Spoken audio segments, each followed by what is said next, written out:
my friends, welcome back to another story in the life of the old-time rock and roller. I hope you're having a wonderful day. I know I am, because you're here with me. So let's set the time machine back to January of 2004.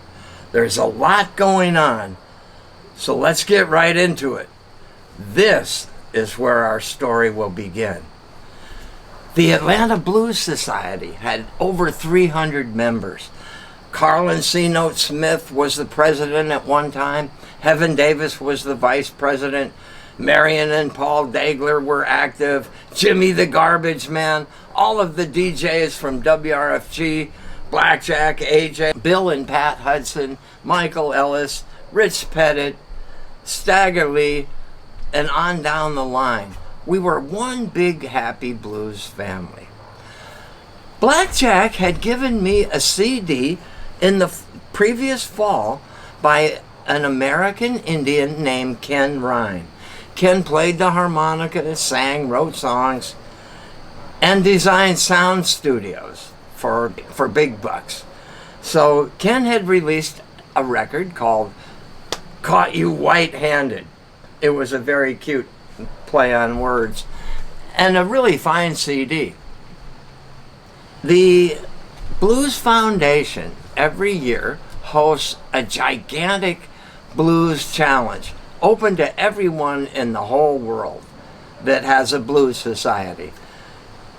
And you have to compete at the local blues society. If you win the challenge, you get to go to Memphis to compete against probably 300 other acts from around the world. It was really great.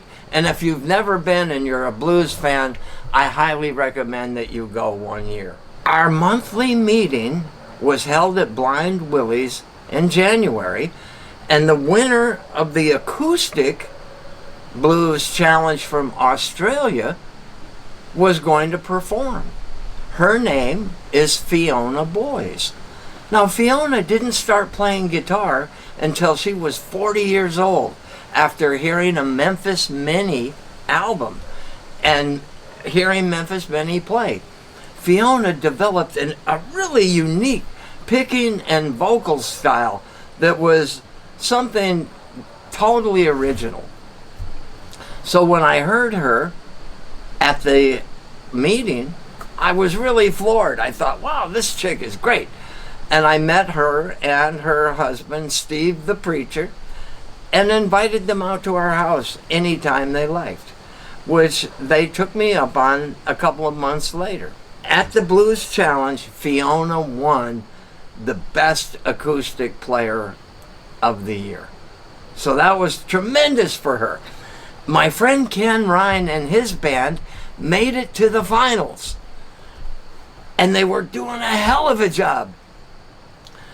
And the sign man held up the 30-second sign, but Ken didn't see it.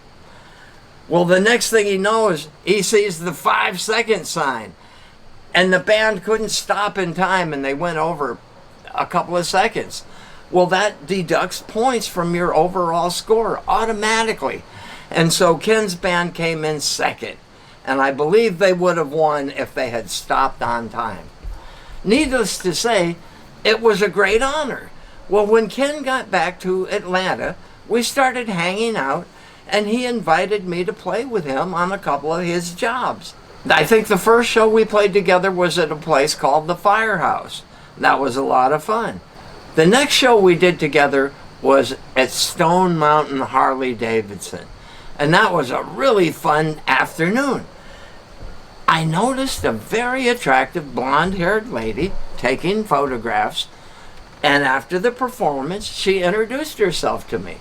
Her name was Crystal Swaggart. She told me she was doing a story for a magazine and that she really liked my look. Then she said, I've got a top 40 dance band. We do big parties and stuff. Would you be interested in playing guitar for me on some of those shows? And I said, yeah, if I can work it into my schedule, of course, I'd love to. So she gave me 3 CDs of material to learn. Well, Lee Hensel opened up a blues club called Liz and Lee Live. I might have been in Jonesboro. And as a promotional stunt, he said, I'm going to create the battle of the lead guitars for our grand opening. And he spoke to me about it and asked if I'd do it. I said, of course. But my band wasn't available. But Ken Rhyne's band was. And we got up and we did our thing. It was really good. Chick Willis, the Stoop Down Man, had a big hit with a really dirty song called Stoop Down Baby. And they flew another guy, a hotshot guitar player, in from Oklahoma. So it was the three of us. But it was prearranged so that Chick Willis would be the winner. So at the end, they announced the winner. It was Chick. And they called him up to play his hit song, Stoop Down Baby. Well, he said, well, I'll play it, but I want Forrest to play the guitar part for me. So I got up and, we did Stoop Down Baby, let your daddy see. You got something down there, girl, worrying the hell out of me. And then it goes on to a bunch of dirty lyrics and everyone laughs and it was a good time.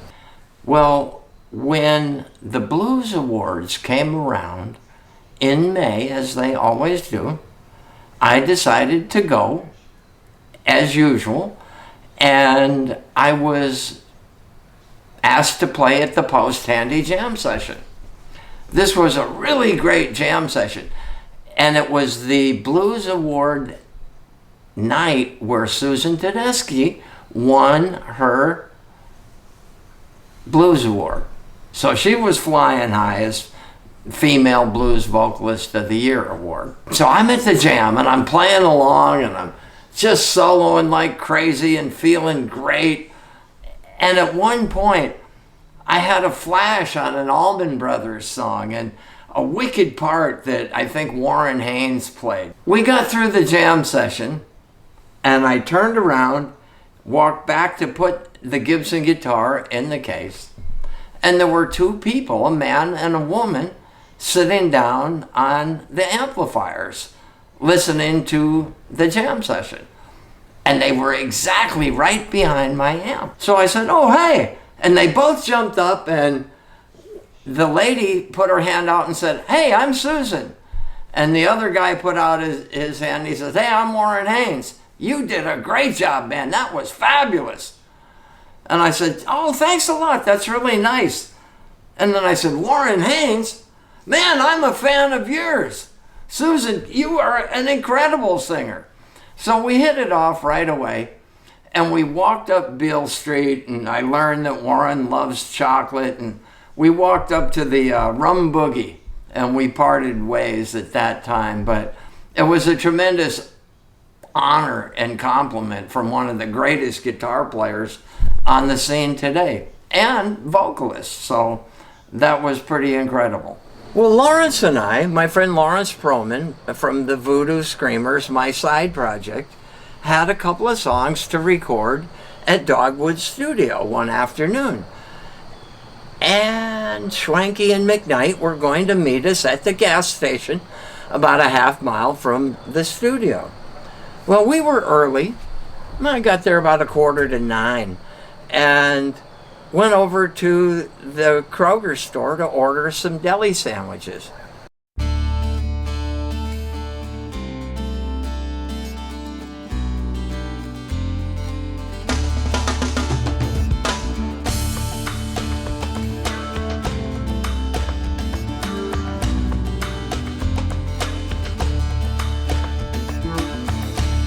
I was gonna play some music with a friend of mine. I got there a little early, had to kill some time. So I went for some food, and everything was fine. I just had to get back at 8:45. When I rolled into the store, yes, everything was on track. I handled my business, Lord, and I was headed on back. That's when this car pulled up, you know it brought me in. And that's about the time, my friends, that the trouble began. Yeah, I wasn't looking for trouble, but trouble found me. I was raised by the golden rule.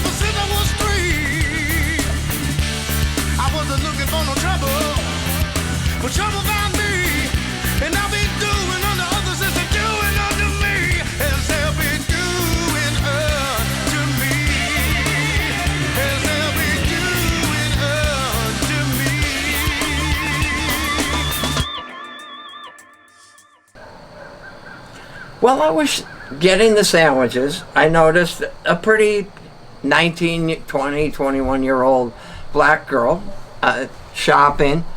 And as she was going through the store, I noticed a group of teenage guys sort of following her. And they had either walkie-talkies or telephones or something. I thought it was kind of out of place, but you know, I got my stuff, Lawrence got what he was after, and we went back to the car.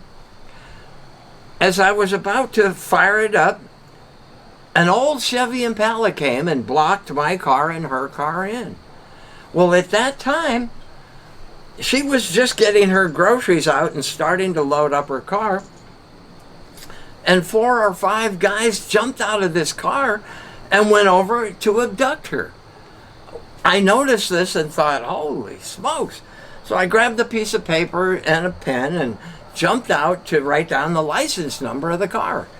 Well, when I was doing that, the driver who, you know, the getaway driver, the guy got out and came over to me and said, "What the hell are you doing?" This guy was so large, I had to crank my neck back up just to see his face. Well, he lunged at me, and I quickly gave him a kick in the nuts, and he went forward, which made him low enough, bam, and I hit him with a Wing Chun punch right in the nose and knocked him flat out. I had been studying Wing Chun Kung Fu with Grandmaster Jason Lau for 6 years, and I had studied the Muay Yat system for 3 or 4 years before that. So I knew how to fight, but I had retired from the boxing world 3, 4, 5 years earlier and was not looking forward to an altercation, especially on the way to the studio. Well, as soon as I knocked this guy out, another guy jumped out of the car and came running at me, and I spun and hit him, knocked him, and grabbed him and put him in a headlock because the other guys started coming my way. And I didn't know if they had knives or weapons, so I wanted to put something in between me and them. Well, Lawrence had been in the car working on his poetry, and he knew I could take care of myself, so he just sat there. Well, finally he saw things where it was like 5 or 6 against me. So he got out of the car, and one of them saw him and ran over and gave him the classic wrestler's clothesline right at the neck, and splat. Lawrence hit the deck, and it was over. So meantime, the big guy had recovered, and there was 5 or 6 of them fighting me. Well, I was going backwards, and I was battle punching like crazy here and there, but man, I took about 22 hits to the head. I was counting as I was going. And they finally got me against the car and pinned me down, and one of them had one of those old cell phones or a walkie-talkie. It was like almost like a brick, and he hit me in the temple and in the jaw, and I fell down to the pavement, and I was just blood was spewing everywhere, and my clothes were ripped to pieces. Well, by this time, an old guy said, hey you guys, stop that.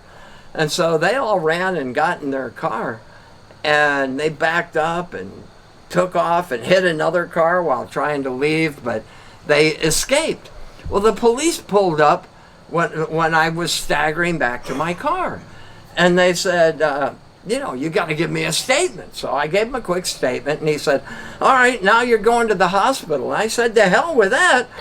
I got a recording session, and I'm 20 minutes late. So Lawrence and I got in the car, and we drove up to the gas station.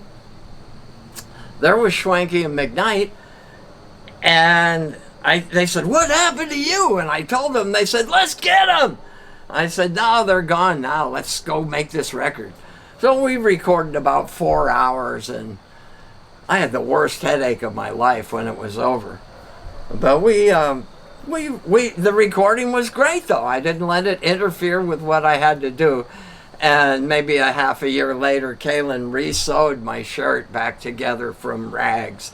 So I had it again. That was very nice. I was due to go to Mallorca to meet with Tony at his villa, Tony Carey, at his villa in the Mediterranean. He had moved from Germany and wanted to finish mixing and adding overdubs to the new record that I was going to call Colorblind.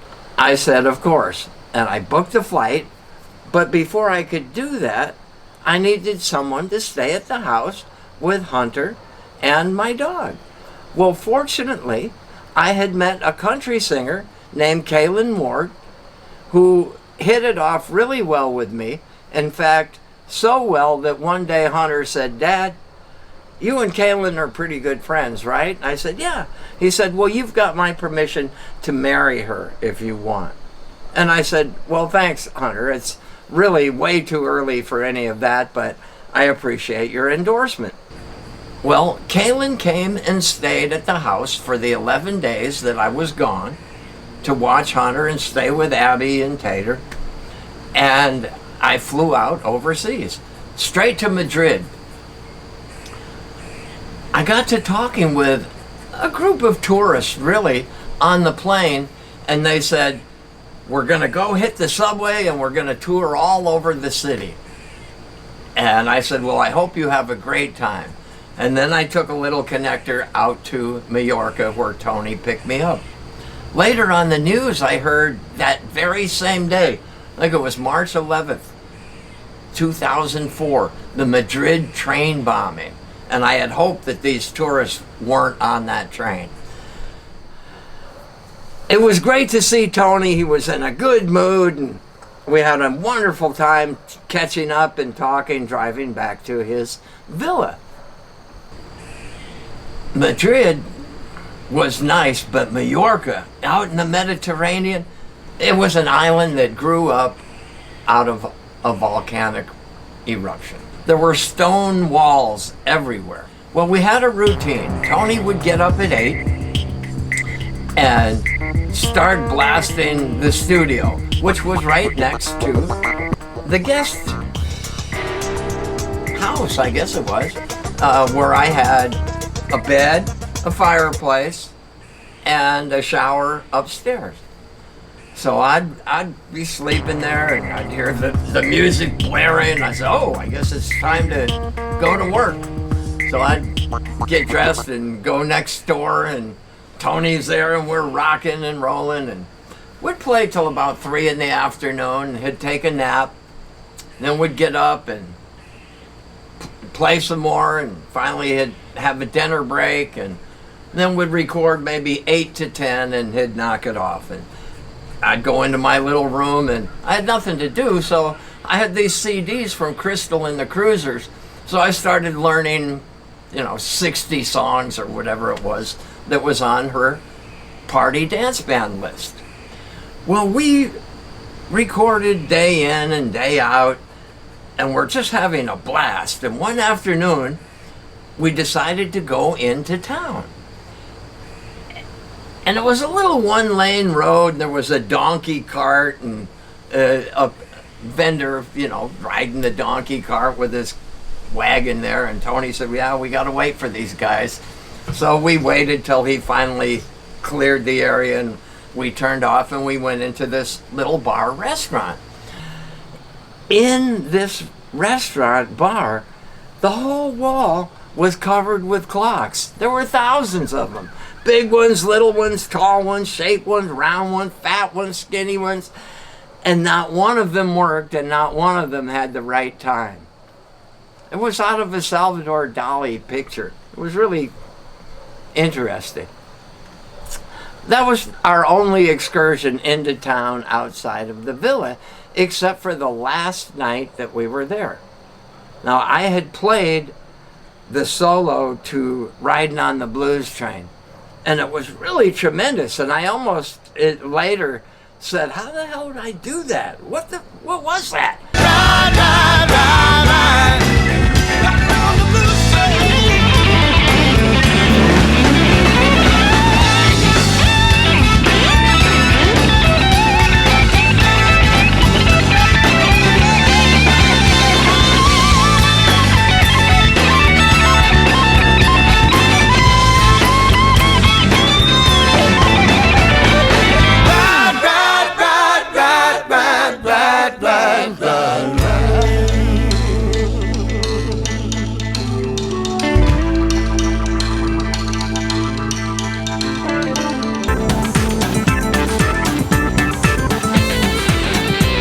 we were going to celebrate. We went to the Chinese restaurant on this pier with all of these multi-million-dollar yachts. We're in the restaurant, they bring me the menu, and I'm looking down, and I see chop suey. I said, boy, that doesn't sound very tasty. Obviously a typo.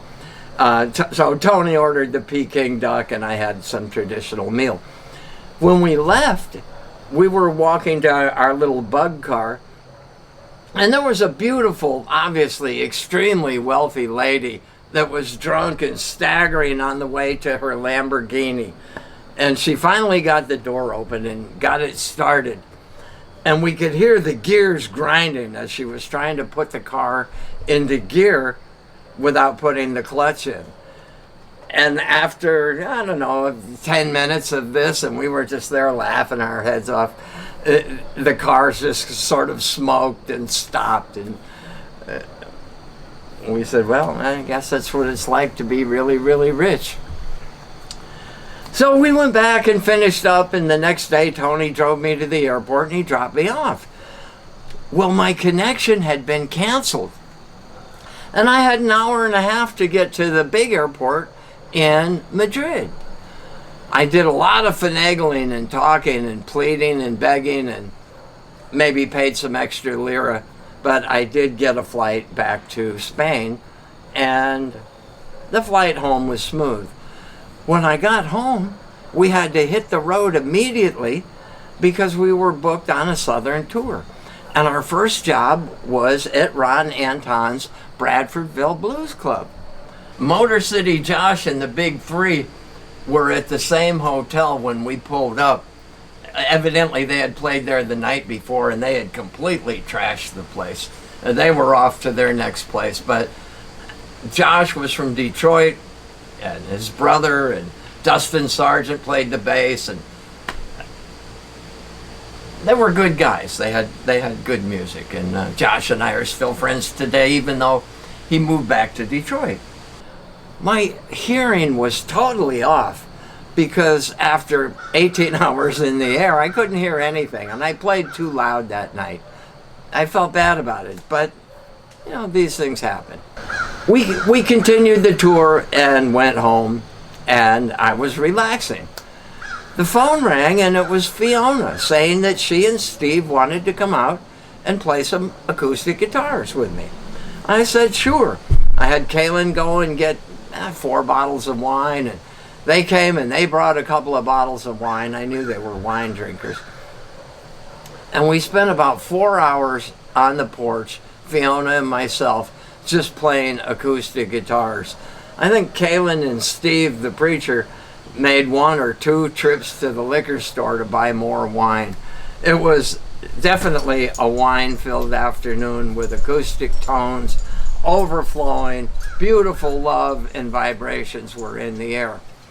And Fiona asked me to play with her on her live album that she was going to record in June, I believe, out at the Blue Note West.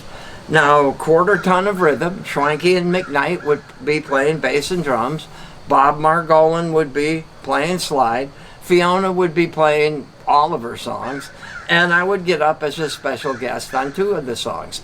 And Bob's friend Kaz Kazanoff from the Texas Horns also came in to play saxophone. It was a very fun night, and I got to be on the recording. It was a real treat. So thank you, Fiona. I appreciate that.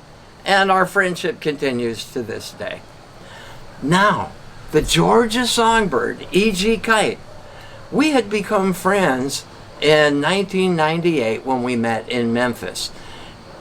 EG owned her own independent label, Blue South Records, and I had my own label, World Talent Records.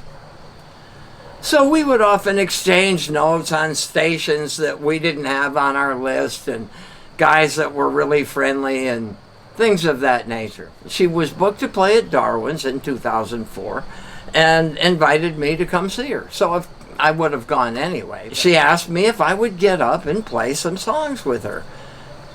So I said, sure. I had my guitar with me. And we got up and played Southern Comfort, which was her album that was out at the time, and it was a beautiful blues song, and I really dug it. And I just locked right into it and played maybe a few more with Gary and Johnny, and then got down, their guitar player got up, and they continued. Well, one of the blues fans in the club came over to me and said, how come when you play, it sounds so much better than when that guy's playing? And I felt bad for that guy and did not want to diminish him in the least. So I just told this guy that some notes that I feel might appeal to your ear better than the notes he feels. That's all. I dismissed it and thanked him for the compliment. Nice little things like that, though, that let you know you're on the right track. EG enjoyed that so much, she invited me to come on a road trip with her. And Kaylin came along with us, and our first job was in Montgomery. And we played this nice place. And then afterwards, we went into the local, I think it was an ice cream shop. And a lot of the people recognized the band from the show. And they were really country fans, really, down there. And she and Kaylin did an a cappella country song, a duet together that had the whole place just cheering for them. It was pretty cool, really.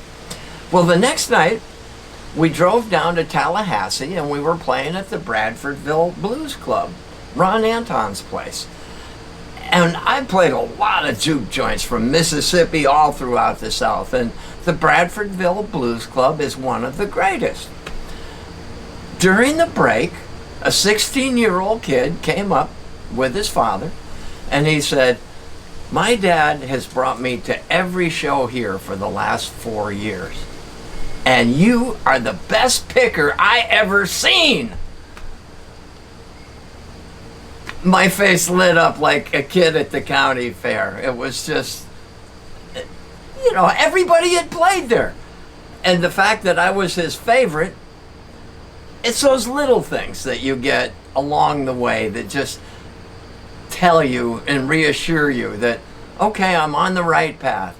10 years ago, I was in Hollywood scratching it out. And now 10 years later, I've got my own record label. I've released 7 records. And things were coming together tremendously. So we finished that night. The next night, we drove down to Skipper's Smokehouse to play for the Suncoast Blues Society. And we had a really great show there. And during the break, we went out to the car, and EG said, hey, listen to this song. It's going to be on my next record. And she played me a song called I Don't Want to Start Over, which was really a super cool song that I loved and learned how to play at a later date. But she said, I want to play this one on the next set. Just give it a listen. So I listened to it. We went back, we walked on stage, we started with that song. I played it just like the record. She was really impressed.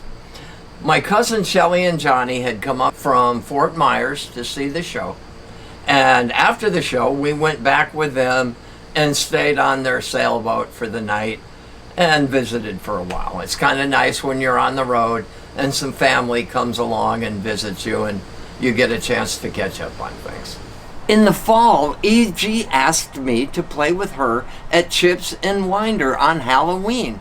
We had a throwdown and a half. It was a great time.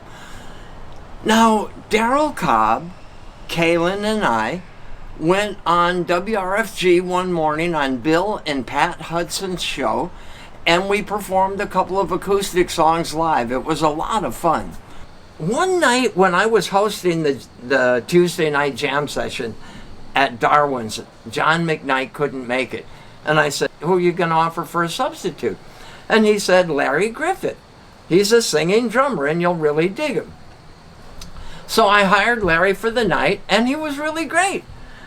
And I said on a break, Larry, you are good enough, man, to get out from behind the drums, pick up a guitar, and go out front and become a front man. And he said, really, you think so? And I said, yes, do it, man. So later that year, for Christmas, I got a CD from him that was how to play blues drums. And it was really cool. It's like, now this is the Texas shuffle, and here's the flat tire shuffle, and here's a rumba. And it was really cool. But he put a little note and he said, I've taken your advice. I bought a Stratocaster and I'm singing in front of my own band. Darryl and I became such good friends. He said, hey man, show me this on the guitar, because he had an acoustic guitar. And I said, I'll show you anything you want. And he said, well, how does this solo go? And I'd show him the solo, and I ended up showing him anything that he ever wanted to know. So he became a really good guitar player, and he was already a really good singer. So one night he was at one of the open mics in Atlanta, maybe 3 or 4 years ago, and Larry Griffith was hosting the jam. And it was Darryl's turn to play, and he got up there and they said, what do you want to play? And he said, I want to play something by Forrest McDonald. Do you know anything by him? And the guitar player said, Forrest McDonald? He's the reason I started playing guitar. Of course, I know a lot of his songs. So Darryl got up and they played a bunch of my songs, and it was it's a thrill. Anyway, anytime that you influence somebody to that degree, you know that you're doing something right. Well, we were booked to play the Dekalb Blues Festival. And the city councilman was Vernon Jones. And he called me up and asked me if I'd play, and he offered me a substantial amount, and I said, sure. He said, you'll be opening for Shemekia Copeland. I said, okay, great. Well, we played that 2 years in a row. Now, there was a DJ named Deacon Blues who had a show. His show came on at noon on Saturdays, and it'd say, as we ride on down the blues highway, let's put on some Forrest McDonald. And so he called me up one afternoon, and he said, how much are you getting for the show? And normally, I wouldn't tell anybody that. But for some reason, maybe just because he was a DJ and I don't know. So I told him, and he about hit the roof. He said, Vernon told me that everybody was playing for nothing because it was their civic duty. I didn't say anything, but Deacon went off, and I wouldn't want to be Vernon the next day or 10 minutes later when Deacon called him up. But we played the show, and it was really great. And Shemekia pulled up with her band about, 15 minutes before we finished, and I could see her standing there and listening to the last 2 or 3 songs. And we finished up. I went over and said hi, and she gives the greatest hugs. So it was nice to hear her band. I said, take plenty of water. It's hot as hell out there. She said, I will. That was a pretty good time. Well, as the summer was rolling to an end, in August, Tony wanted to put together the Chicago Blues Experience with Melvin Taylor and the McDonald Victor Black Band and Tony Carey. And he got a guy named Klaus to back the thing. And he put together an amazing PDF for promotion, and he sent it out all over the world. Andrew and I were really excited about this. Well, it turned out he didn't sell enough advance tickets, and the Chicago Blues Experience was canceled. But we had our hopes up for a while there, and we were riding high on that. Well, at the end of the summer, WRFG puts on the WRFG Labor Day Blues Bash, and they had Leon Russell headlining. They had Slim Fats and Francine Reed. We were playing, and then Leon was going to come on. Bobby Zinner, my old guitar buddy from LA, he flew out for it. We had Larry Duff on the drums, Steve Mays on the bass, Raymond Victor was there on the keyboard, and Andrew Black was playing guitar and singing. As we were loading in, they had a big platform that lowered down, and you'd put your gear on the platform.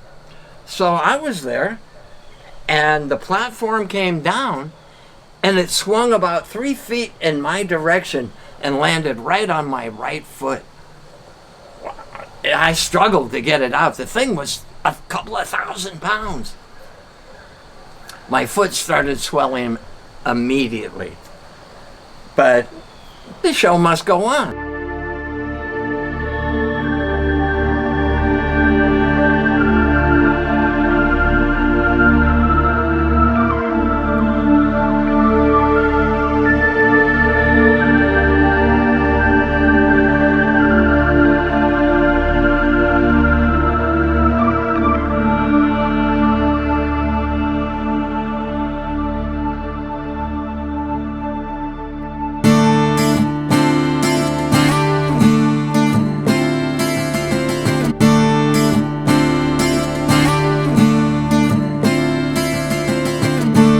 Red and blue December, cloud ripper skies,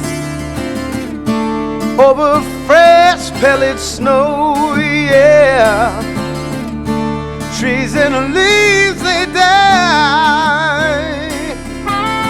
So Kaylin filmed it for us, but the lighting was really poor and the sound quality was terrible. It was a unidirectional, cheap little camera microphone. But I'll put on a little bit of that just for posterity, as they say. It was a great show. Man, the band was cooking.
show some love, it's alright.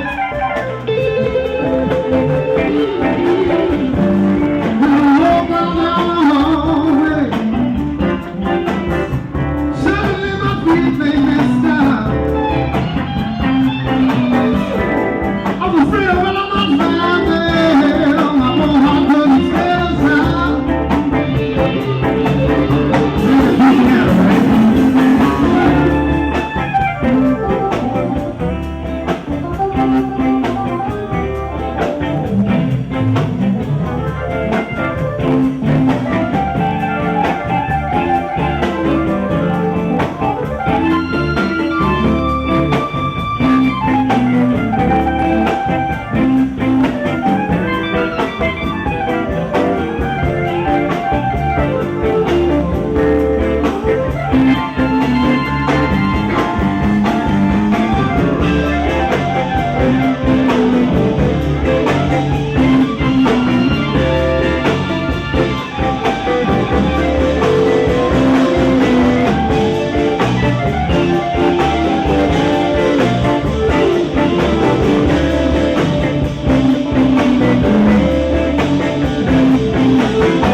Well, before we finished, we saw two of Leon's backup singers that happened to be his daughters. They both had pink hair and outrageous looking clothing, but it was pretty cool to see. I didn't get a chance to talk with Leon because my foot was so hurt. So I booked on out of there when we were done. My car was out of gas. I took a wrong turn, ended up in a horrible part of town, almost got mugged and barely made it home. Got up to the bed, and the guys walked in from the end of Leon's show. C'est la vie. But it was a great show, a great time, and a great honor to play for all of our friends there in Atlanta. Well, as the year was coming to a close, we released the record in September, and the reviews were tremendous. In fact, Lucy Pilar put out, who's a friend of Paul Rogers from Bad Company, who I opened up for, and Styx a few years before that. Lucy wrote a tremendous review of it, and I'm going to put it up here so you can read it. The record was meant to cross all boundaries, thus the meaning of the word colorblind and the lyrics in there. It was a very thought-provoking album. Well, I figured after 8 records, my fans should be able to handle a little blues and rock and funk all mixed together. The fans did, but the blues DJs didn't respond to it as well as they did to Finger Lickin' Blues and What's It Gonna Take and Spirit of the Blues. That's the way it goes. If I died tomorrow, I said to myself, I would be fine, because this record is a crowning achievement. I mean to tell you, to quote an old friend of mine, I mean to tell you, I'm here to tell you, and I'm gonna tell you. This record is sensational, and the production that Tony Carey put on it is out of this world. I'll be playing some of that. You let me know what you think of it. I think it was great. Now, I have a regular subscriber named Tammy, and she wrote me and commented that she enjoyed seeing Dolly, my Yorkie, in the videos, but hadn't seen her lately. And her dog Muffin likes seeing Dolly in the videos. So they got together with Dolly to make a little video to ask why she hadn't been in some of the videos lately. And I'll play that for you now. Hi, Mom, Dad. It's me, Dolly. Muffin told me that she overheard Tammy say out loud that she was wondering why Dolly wasn't in Forrest's videos anymore. And then that got me thinking, hey, why am I not in your videos anymore? Because quite frankly, I think that I added a little something to those videos, even though I really didn't have any words to say when I was laying there on my bed next to the window taking a nap. I think it just kind of added a little something something to the video. You know what I'm saying? After all, I am Dolly, and, you know, I think I just add a little something something to everything I do. Don't you think? So I'm just telling you what Muffin told me that she overheard from her house. You know, what Tammy said. So it might just be hearsay, but I think it's something to ponder, don't you?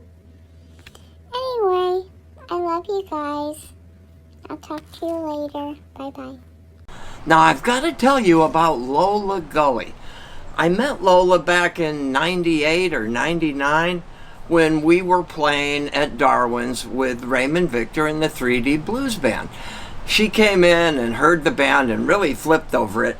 In fact, she started playing one of Raymond's songs, If You Don't Really Love Me. So I knew she knew some of our material. When we had the opportunity to open for Styx and Bad Company at the Hi-Fi Buys Amphitheater, Ray didn't want to come. So I got Lola to do it, and we did a great job. Well, New Year's Eve came around, and we had a fabulous private party booked for a lot of money at a very rich guy's house. It was black tie, we wore tuxedos, and we played the first hour like a cocktail set. We took a break, and then we went downstairs, and the guy had a big stage, and we played electrically. And that's how I ended the year 2004, playing with some great friends, Andrew, Jon Schwenke, John McKnight, Lola Gully. It was a blast. And that wrapped up the year. It was such a productive year. I can't believe it. So I want to tell you, I appreciate you coming along and liking the video and subscribing and sharing it. Here's the message of the day, my friends. Keep love in your heart and spread it everywhere. Keep a song in your head and never let it go. And I will see you down the Story Highway on the next adventure of the old-time rock and roller. Let's play some music to take it on out of here. So long, my friends.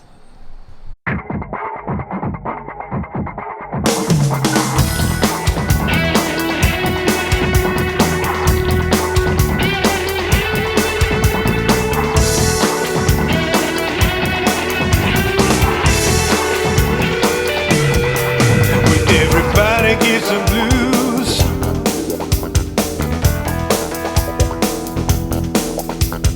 I don't know who you've been talking to, 'cause everybody feels pain down in their heart. Like when you lose your love and you're torn apart. But everybody knows that sometimes you lose, like when your luck goes bad and you're gonna get bruised. I said the blues is colorblind. I hear it all the time, everywhere that I go. From the people on the street and the people in the know.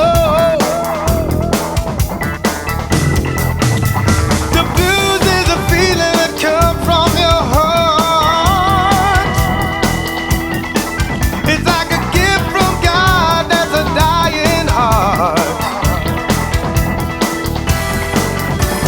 Well, some people say that you can't feel the blues unless you walk a mile in another man's shoes. I said the blues is colorblind. Forceful blue. All right.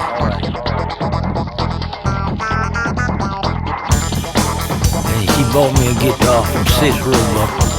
That's what I tried to play. This guitar sounds good.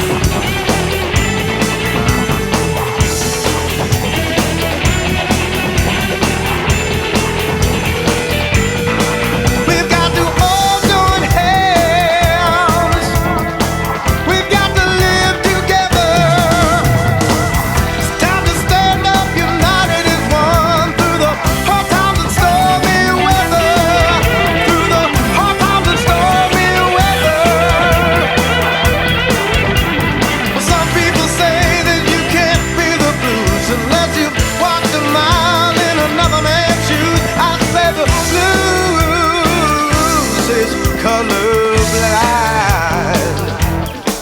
I said, don't give up or lose control. I got to tell you something that everyone should know. We've got to all